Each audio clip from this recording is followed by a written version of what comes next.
Jane was born in a country called Etheria. Although it was blessed with fertile soil and a sunny climate, it was cursed with decades of corruption, mismanagement, and incessant conflict. Etheria's economy was in ruins, unemployment was sky high, and poverty was everywhere, like dust on old roads. Jane's family lived on the outskirts of the capital in a shabby shack whose walls let in the wind in the winter and the heat in the summer. Every day was a struggle for survival. Her father worked in construction, but there was not much work.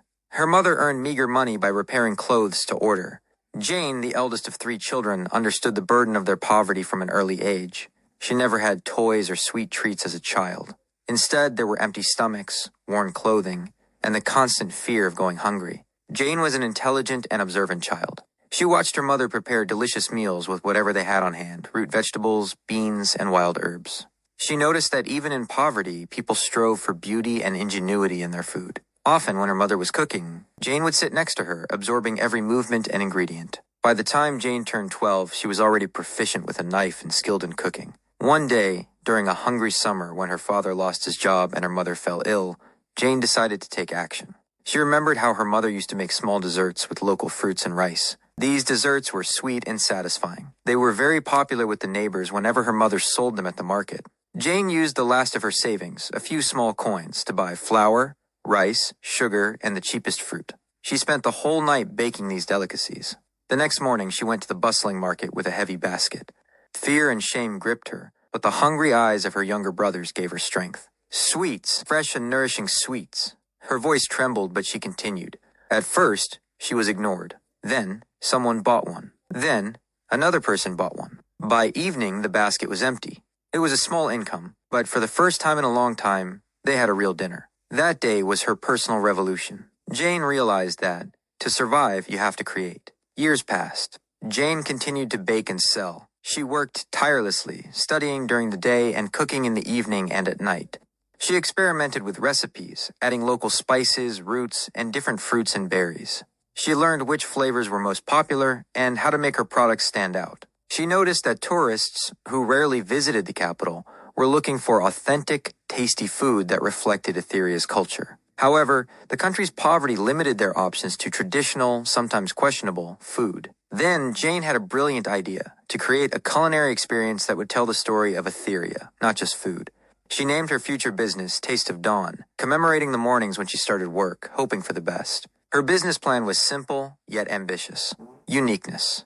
Instead of regular desserts, Jane decided to make miniature delicacies, each representing a specific region of Etheria. For example, there would be an Eastern Mountains dessert with spicy herbs and meat, and a Sunny Valley dessert with sweet fruits and coconut milk. She wanted each flavor to be a discovery. Quality and hygiene. This was key. In a country where food was often poor quality, Jane only bought ingredients from trusted farmers, even if it was more expensive. She maintained the highest standards of hygiene, which was rare. Story and brand. Jane wanted to tell the story of each dessert, its origin and the traditions surrounding it. She designed the packaging herself. Small boxes with ethnic patterns. Social responsibility.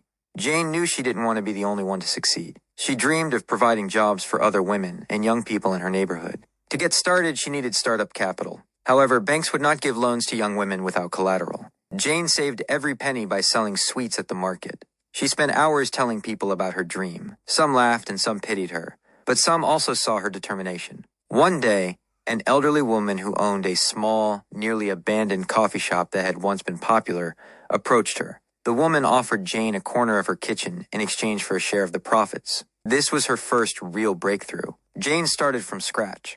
Her first mini bakery consisted of an old but serviceable oven, a few tables, and her dedication to her work. She hired 2 women from her neighborhood and taught them her recipes and hygiene standards. They worked together like a family from sunrise to late at night. Initially, Taste of Dawn attracted locals who appreciated the quality and uniqueness of the baked goods.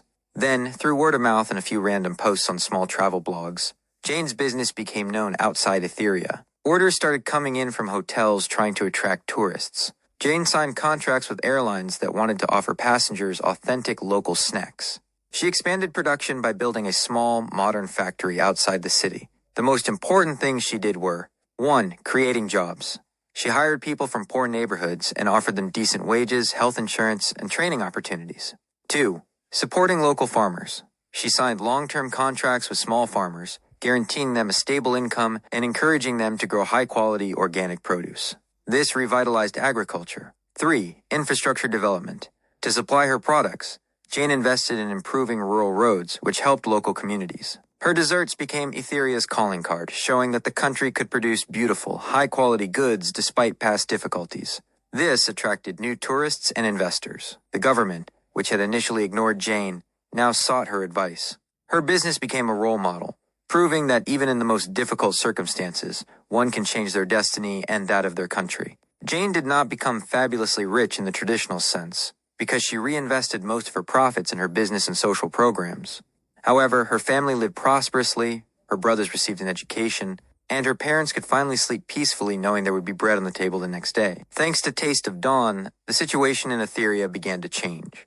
New jobs were created, quality of life improved, and people felt proud of their country. Jane, who started with a single basket at the market, proved that real change begins with a dream, a bold idea, and an unwavering belief in a better future. Her story has become a promise of dawns for all of Etheria, dawns filled with hope, hard work, and a taste of true success.